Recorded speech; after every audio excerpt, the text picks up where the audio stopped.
Cool. Hi, Amanda. Thank you so much for coming on this morning. Yes, morning your side. Thank you for having me. Such a pleasure. I've been really excited to connect with you. It seems serendipitous, I think, that we have this dating relationship chat before Valentine's Day. Yes, very pertinent to the month. Totally. And I think, especially after this kind of wild pandemic time that has given, I think, everyone so much opportunity to reevaluate their relationships, not only with themselves, but obviously with the people in their lives as well. Absolutely. So, do you want to dive in and just introduce yourself and tell us a bit about your story?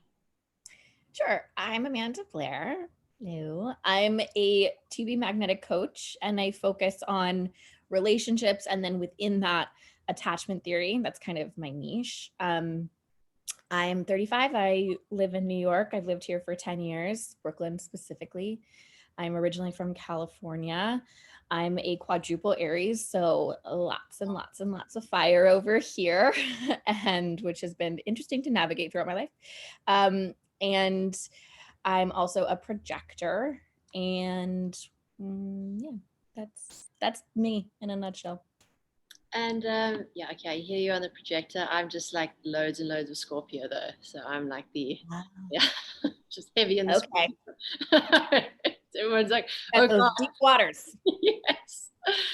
Um, how did you sort of get into this? I mean, I know like I listened to your process episode, obviously, and you had a really interesting journey and navigated all sorts of relationship stuff and tests and all the To good. say the least. Yeah. I mean, I feel like my journey to TBM was super organic. I, come from some trauma in my childhood, and that, meant that I had a very messy 20 somethings, because I was kind of reliving all of that and just repeating patterns and programs that I had learned and unaware of that I was repeating those.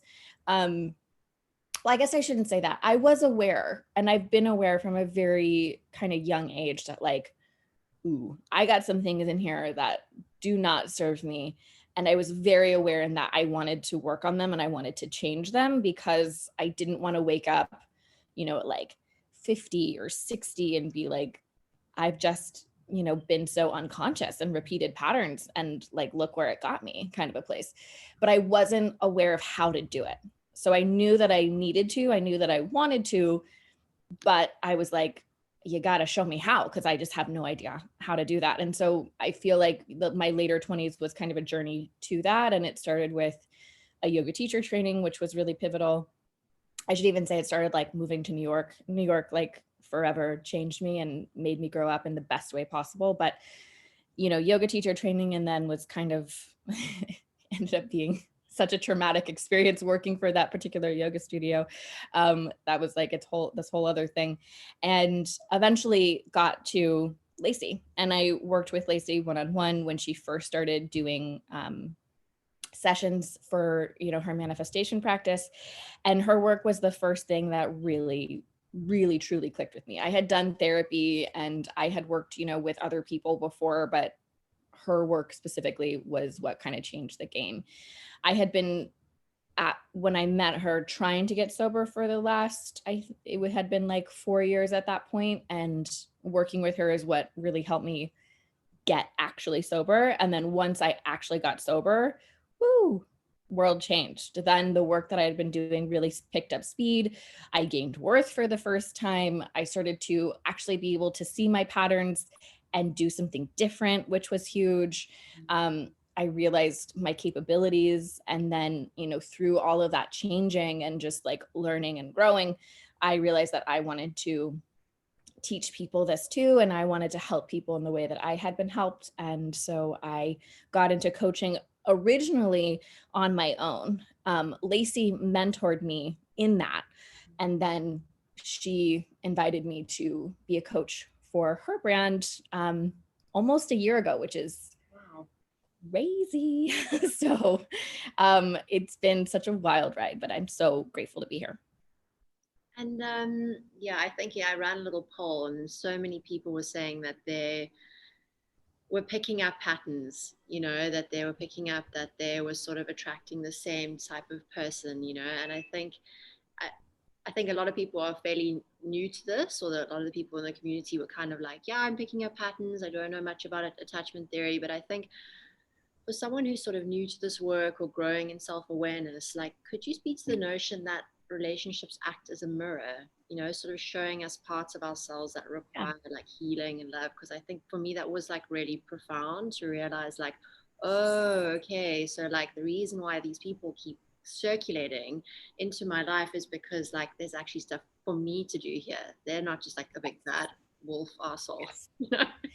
Yeah, absolutely. I think when we can start to, um, use that awareness, and so we start taking things less personally, and we start taking ownership over ourselves. And I just want to preface this with, like, if you're in some sort of abusive situation, you're not calling that in. You Yes. don't need to take responsibility for that. Get yourself the hell out of there. Get safe. So that's just preface that with first. Yeah. But if you're not in that kind of abusive situation, taking ownership of, kind of what you're coming to the table with, your part, and that when you can find that ownership and you can really own your experiences and be like, okay, let me look at to see what this person is reflecting back to me, right? And that is that mirror component. Everyone we meet is a mirror. You're a mirror for me. I'm a mirror for you. Your partner is a mirror for you. Your friends are a mirror for you. The person on the street is a mirror for you. And so you want to look at them and what are they reflecting back to you? And the more that you can look at that reflection, and if you're like, dope, I like it, cool, then that means you're usually in high self-worth there, you're making choices that feel aligned with yourself. And if you don't like it, that's where the work is, right? Where are you playing small? Where are you being taken advantage of? Where are your boundaries being crossed? Where is your shadow projecting out and you're crossing other people's boundaries? And really looking at that to do the work around it is when I think you get out of like, life is just happening to me. Totally. And you start getting into the empowered, like, I'm creating what I want to happen, right? I mean, of course, like, shit also just happens, but to some extent we can create some things that we are calling into our life.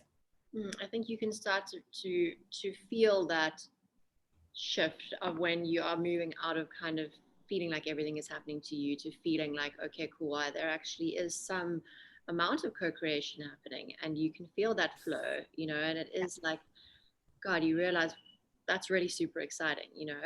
It is. And very empowering, especially if you've Really been is. through like a whole bunch of all sorts, you know.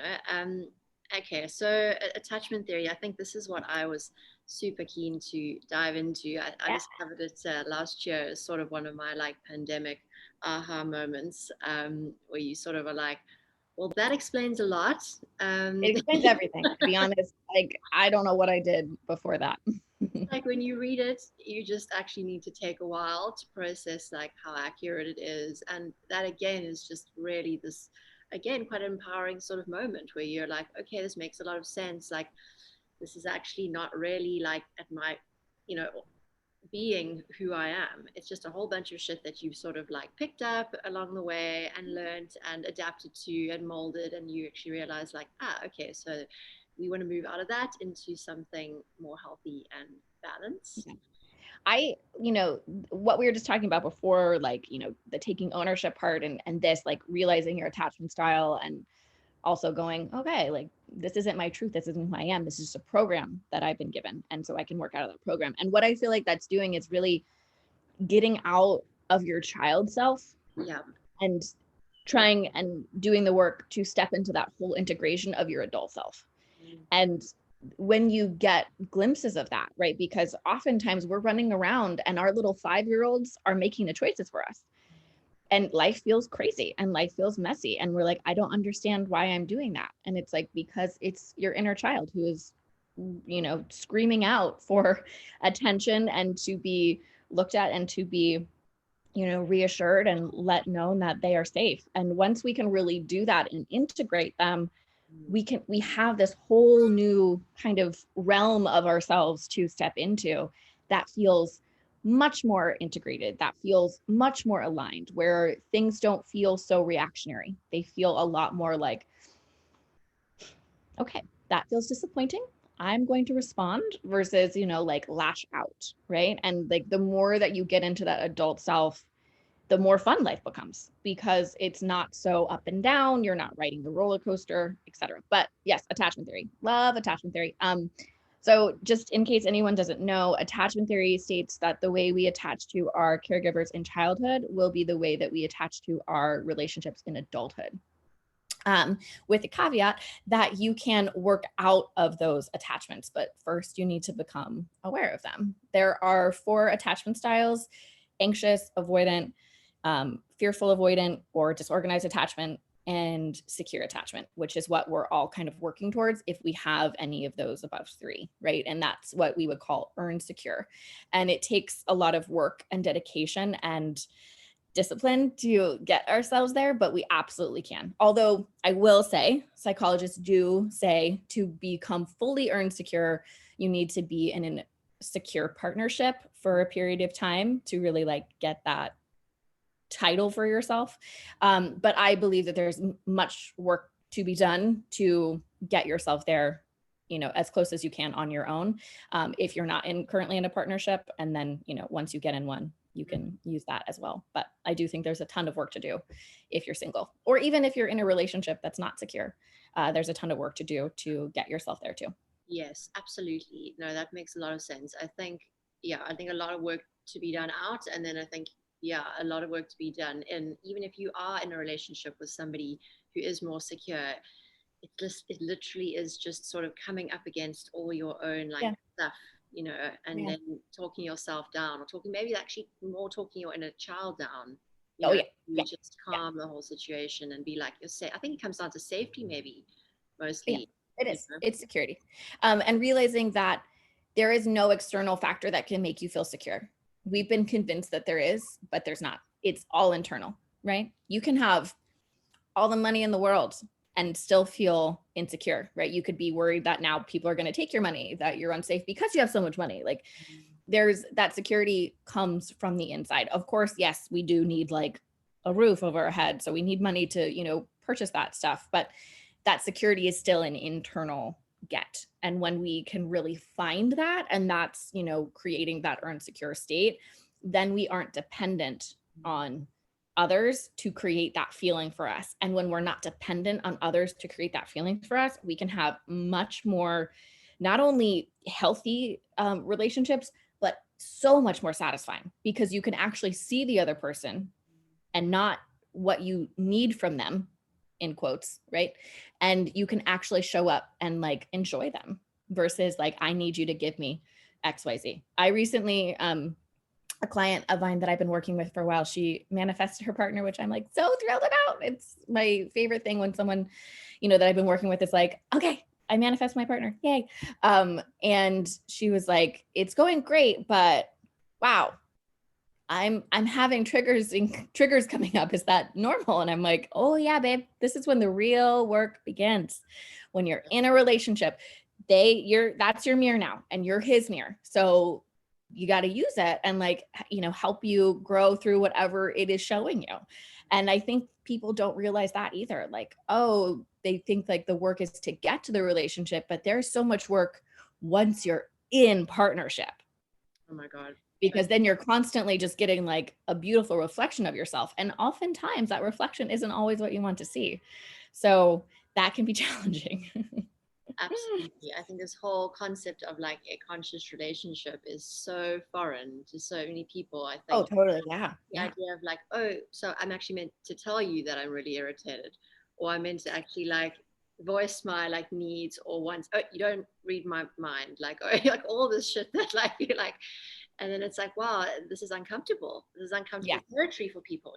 They are so, I think, worried about losing the connection or whatever it might be, that they actually are not used to really showing up. Yeah. And I think even, if someone is listening and they're like, okay, well, I'm not in partnership. So how do I practice conscious, Yes, relationships? Look at your friends. totally. How are you communicating with your friends? How conscious are you in that relationship? Are you feeling something and then suppressing it? Is a friend crossing a boundary and you're not communicating it to them? Like you can practice these concepts with all the relationships in your life. It's not just romantic relationships. So use, this work and let it help you expand all of your relationships, which means, you might grow out of some of those, and that's okay, feeling, okay, allowing yourself to move forward if that needs to be what happens, because that will just make space for more conscious relationships. But use what relationships you have around you right now, family, friends. Family is the tough, man, if you can start setting boundaries with family and communicate with family, woo, you are golden for everything else, because that's the hardest part. Definitely. Yeah, family, that's a tricky one. Can you give us a little very brief description of what each of the styles are? Yeah. So anxious attachment stems from, in childhood, a caregiver or caregivers were inconsistent with their attunement to the child, and attunement is very different from presence. So a parent could be, or parents could be present in the home, but not attuned. So attuning means they're looking at you, they understand your needs, and they're meeting those needs without a lot of work on your part, right? As a kid. So this is, 0 to 7, and you have various stages of being able to communicate that. So they were able to really tune in, see your needs, meet them, or it was inconsistent, which is what is happening with the anxious attachment. And that inconsistency creates this fear of rejection. You didn't know that your needs would be met, so you felt you had to go above and beyond and to get your parents' attention, to get your needs met, to get that love. That creates anxiety, and that later stems into not only anxiety in relationships, but what we call hypervigilance, which is a heightened sensitivity to any threat to a connection with a loved one. So if you feel like, you're always like, is someone mad at me? Do you hate me? Or if you're dating and you're like, they're going to leave, they haven't texted me in 5 minutes, or they hate me, they're going to break up with me, right? Probably an anxious attachment. It's that hypervigilance, which I think can be a superpower, but you have to learn how to use that and cultivate it and get into a secure place to harness that power versus letting it kind of run your life. No, that makes a lot of sense. I think someone said, I can't remember who it was, maybe Yana Robinson. I think she said something about like your gifts become your weaknesses when they're turned up too loud, so Oh, that's good. Yes. Hell yeah. Yeah. I definitely, I am a former anxious attachment myself, and, hypervigilance is real. And, but I also now use that because I do have a sixth sense. I know I can read people's energy. I know when, something feels off. I no longer take it personally though. And so I can just investigate of like, hey, I'm like kind of feeling something coming from you. What's going on? And I don't assume it's because they hate me or, want to leave me anymore. But I still think it's like a powerful force to have inside of you, to have that like sensitivity, right? And then there's avoidant attachment, and avoidant attachment stems from, in childhood, there was neglect emotionally or physically. And I know neglect sounds like so extreme, but that can just be like, dismissing of feelings, or your parents just not really being emotionally open and available to you. So then the child had to shut down and withdraw to really try to understand and process their emotion. But obviously, as a child, they don't have the tools to do that. So often a lot of shit is suppressed. And also enmeshment can be in play here. And that creates intimacy feeling unsafe and intimacy feeling stressful. So when avoidant attachments go into their adult relationships, oftentimes if they feel stressed, and that can come from, their partner or just in life in general, they're going to shut down and withdraw and try to process on their own versus bringing that to their partner and asking to process with them.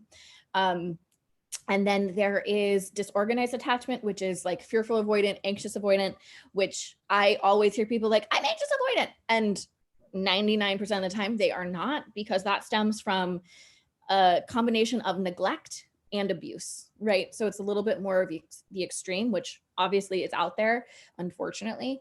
But that disorganized attachment is, they're going to be not only very fearful of rejection, and they're also going to want to avoid any sort of conflict, any sort of stress. So there's going to be a lot of like hot, cold. It feels a little unstable. They have a hard time regulating emotion. So it's a little bit more of the extreme side of the attachments. So what I want to say is, if you're listening to both of the, the anxious and avoidant, and you're like, oh my God, but I'm both. No, just know that attachment styles are fluid. They're not fixed. So you can be avoidant and feel anxiety, right? Totally normal, totally happens all the time. You can be anxious and avoid things. Mm. So just because you're feeling a complex emotion, in that seems like opposite of what your attachment style is, does not mean you have a disorganized attachment. So I just like to always preface that. And then a secure attachment stems from, in childhood, the child had their needs met, so their parents attuned to them consistently. So it's not perfect. If any parents are out there listening, you don't have to be perfect. It's just consistent attunement. And so that child learned that they could trust that their needs would be met. And so then they take that trust into their adult relationships. So they trust intimacy. Intimacy feels great and safe to them. They're able to communicate their boundaries. They're able to walk away when they realize someone, doesn't want to be with them, or someone has, not great intentions. They're able to kind of see that and walk away without any sort of like, oh God, it's me, and right. So they just feel a lot of security around intimacy and love. Fascinating.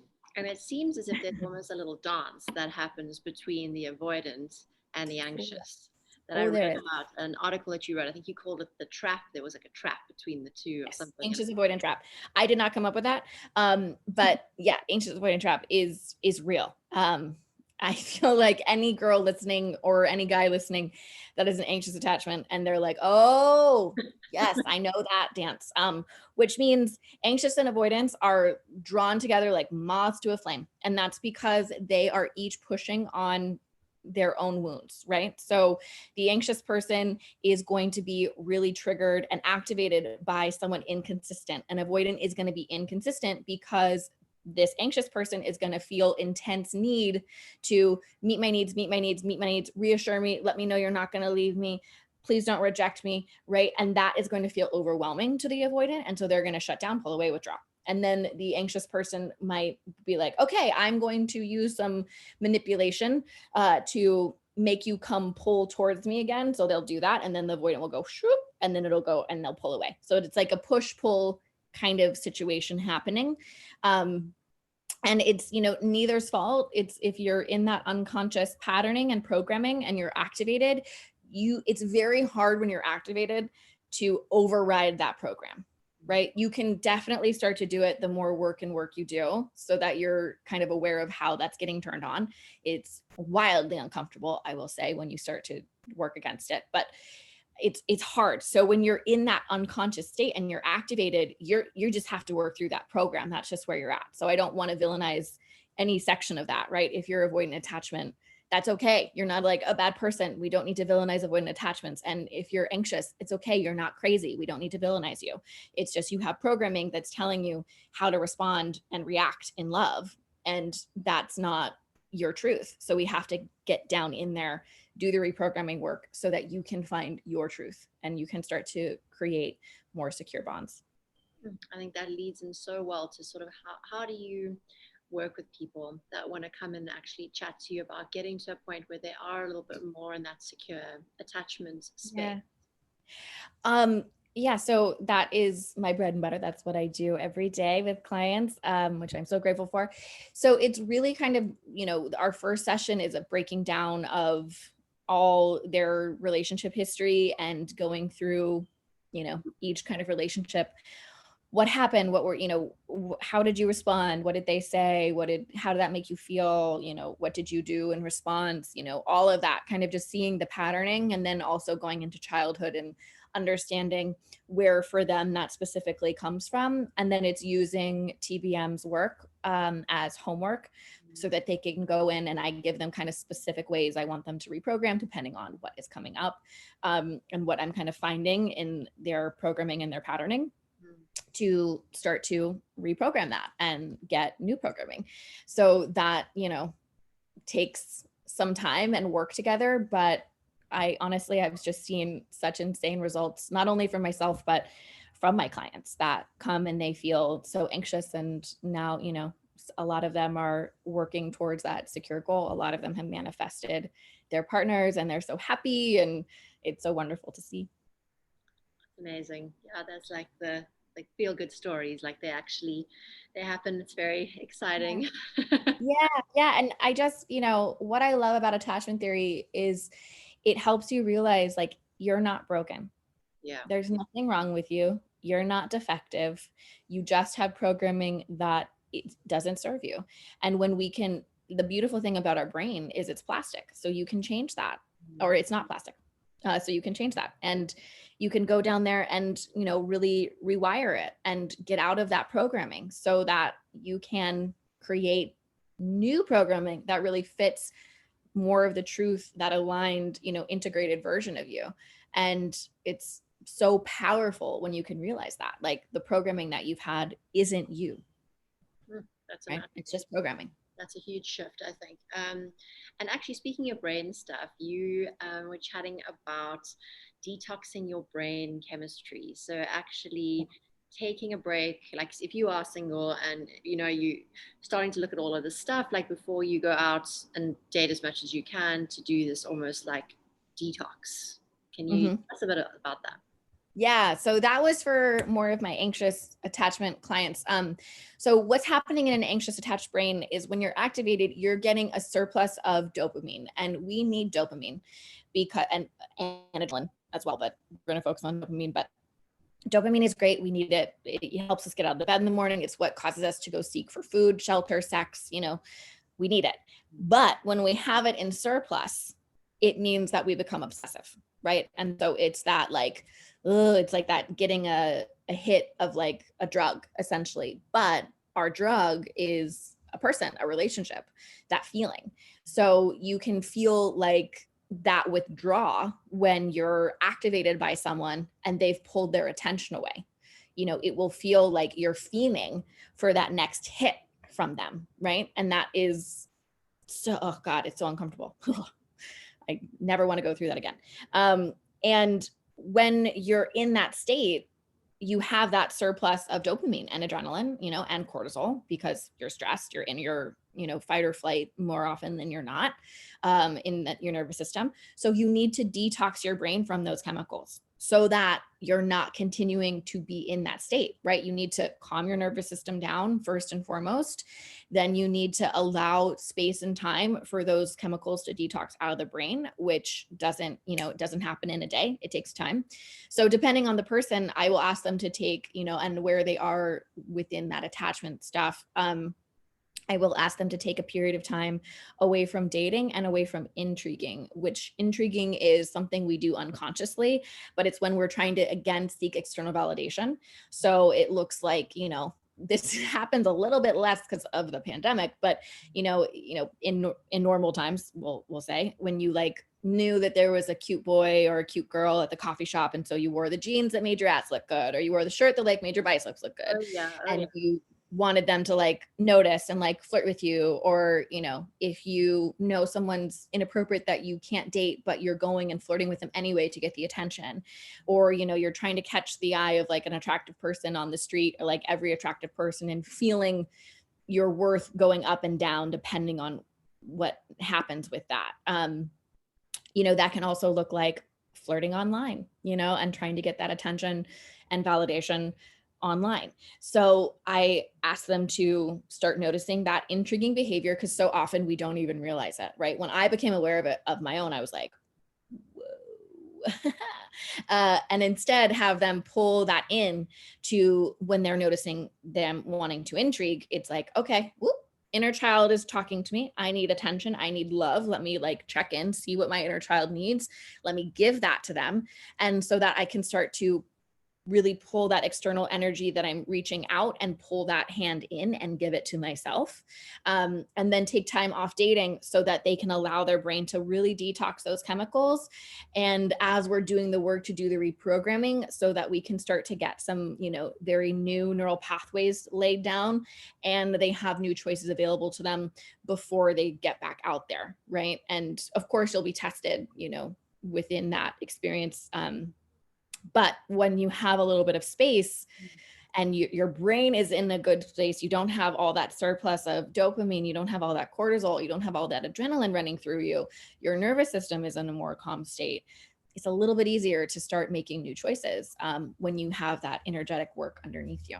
It makes so much more sense to be operating from a more regulated space where it's not just like almost like an addict in a way, where you are Oh, it is. hunting Yeah, for it is. a hit, you know, Yeah. just from wherever you can really get it, whatever external source, like you were saying, someone's eyes in the street or whatever it might be, you know, like I think when you do become conscious to that behavior, you realize how hungry these little ghosts are inside of you, if you know what I mean, or your inner child, you know. So that is, yeah, that's fascinating. And it actually leads in kind of nicely to my next question was, if you are now ready to go out, you've done your detox and you've looked at your stuff and you're calling someone in, how important is having a list? So important. So important. So important. And you know, within that list, there's even like more things to kind of talk about in there, but just having a list is key because you want to know what you're looking for. You want to know what feels good for you, what works for you. And as you date, and you know, before you really know, like, I know what I want. And before that time comes, you're using that to go, does this work for me? Does this not? Like, Yes. do I want someone who, you know, drinks all the time, or does that not work for me? Do I want someone who, you know, very rarely drinks? Do I want someone who works a lot and is a workaholic, or does that not work for me? Do I want someone who has a more work-life balance? You know, so it helps you to understand what you want, but what it really does is help you understand what you don't want, so that you know when you're dating, like, you are so nice and you're so wonderful and you have a lot of great qualities that I feel expanded by, but there's these things that just don't work for me, and that's okay. And so I'm going to walk away, and, you know, lovely to meet you and take care. And, you know, with that list, it helps you get very clear about what that is. So it's just a lot more conscious when you're dating, right? You're just very aware of like who you're meeting, what you're looking for, what you're not. And also, if you're in that phase of really figuring out what you want, that list is helping you figure that out. Like, okay, I said that I wanted that, got that, don't want that. Now I want to explore this. So it can be just a really great way to get very crystal clear on what you want. And the more clear you are in terms of manifestation, the more room that has to come through, right? Because when we're in like a really wishy-washy, I want this, I want that. You know, on my very first list, this was even before I met Lacey. And my friend was like, we should write a list for what we're looking for in a partner. And I was like, great. I was like 26 or 27. And on my list, little Amanda, I had not really a player. My friend was like, so you kind of want a player? Like, what is that? And I was like, I don't know. But that's where my self-worth was. That's all I was expanded enough to believe that I was worth. Someone who was not really a player. That lets you in on who I was dating when I was 26 and 27. But so that wishy-washy state meant that, I'll tell you, I was calling in a lot of guys who were not really a player, but kind of. But kind of. Yeah. Right? Yes. So we want to get really clear, because the universe is listening, and the universe is like, all right, you want that? Cool. Here it is. Like, I'll give that to you. So you want to get clear on what that means for you. That makes a lot of sense. And I think, okay, so we've got our list. Like, what is one other really good, like, conscious dating tip, do you think? Like, if you're going out there and you've got your list, like, is there anything else? Maybe red flags or boundaries? I mean, yeah, definitely, like, you know, be aware of red flags. But I think like my most conscious dating tip is communicate, communicate, communicate, communicate, communicate, communicate, communicate, communicate, and communicate as directly, Yeah, and honestly as you can. And like, strive to, every time you're dating someone new, or, you know, in a relationship, and like every stage, to get more direct and more honest, because that's where, you know, health and integrated stuff is when you can be fully yourself. So that's being fully honest and communicating that as much as you can. And the more you can communicate, the better. And that won't, you know, always work for people, depending on where they're at in their journey. And like, cool, you're that's not okay. for me. See you later. Bye. Right? You want to be able to communicate honestly and directly. And that's like for everyone across the board, what you can start doing to work towards Earn Secure. how can you start communicating your needs, your feelings, your desires honestly and directly with those that they apply to. Totally, and save so much time and so much energy. Yeah, literally, just if you don't know where someone is, ask them. If you don't know how they feel, ask them. And if they say the thing that you don't want to hear, that's okay. That's going to save you time for trying to convince them. Otherwise, let them go, walk away. So that honesty and, direct communication applies to how you communicate with yourself as well. Right? You need to communicate with yourself honestly, and you need to look at yourself honestly. And that can feel really tough, which is why we have people like me and our other coaches to help you walk through that. So always here for help and support. Yes, how does that work? So as we wrap it up, how can someone reach out to you? Do we just find you on Instagram or your website, or what's the best? Yeah, either way. I have my own website that has a lot of articles about attachment theory if you are wanting to hear more about that, which is amandablair.org. So you can definitely go there. And that will also link you to my coaching page with TBM. And I do have a coaching page directly on tobemagnetic.com. If you do the drop down menu and work with a coach, there's I have like a whole page that tells you everything about my sessions and all of that. And then you can also find me on Instagram at XO Amanda Blair, where I talk about relationships, I talk about manifestation. I also share about, just like random things that I'm loving, or, just like random little things of my New York life. So you can follow me there too. And, if you want to work with me, I suggest, listening, to my expanded podcast to see if, listening to this hopefully and seeing if that connects with you. And then going on my page to like read about, my sessions. But if I don't connect with you, but you still really want to do some sort of coaching, look at the other coaches. We have 3 incredible other coaches. Atara was with you earlier, I believe. Yeah. So last week, he's incredible. Saul was incredible. Heather's incredible. So if I don't connect with you, those 3 might. So don't hesitate to look into them as well. Amazing, Amanda. Thank you so much for your time. Yeah. That was Thank you so much. Yeah, that was awesome. Hope you enjoy the rest of your day and get some rest with those crazy moon vibes. Yeah, same. Gosh, me too. Thanks. Okay, well, take care. Thanks a lot. Okay, thank you. Bye. Bye.